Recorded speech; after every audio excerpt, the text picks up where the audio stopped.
بزرگ میگوید وقتی صبح از خواب بیدار میشوید و میبینید که یک هدف معین ندارید، بهتر است که دوباره خواب کنید.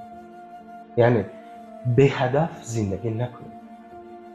بزرگترین رقیب امروز شما دیروز خود شماست. پس سعی کنید بهتر از دیروزتان باشید.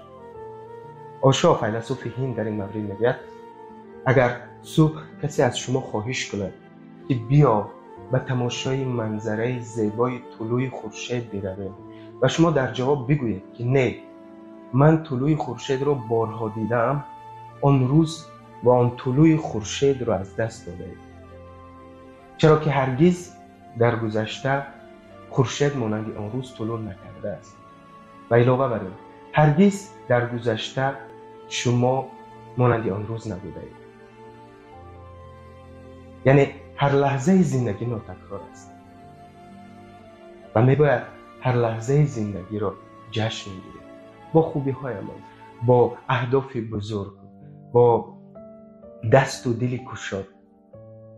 اگر میدونید که دستتان برای دست میرسد، درازش کنید. کمک کردن به یک انسان ممکن است تمام دنیا را عوض نکند، ولی میتواند دنیا را برای یک انسان تغییر بده. If you have the power to make someone happy, do it. The world needs more of that.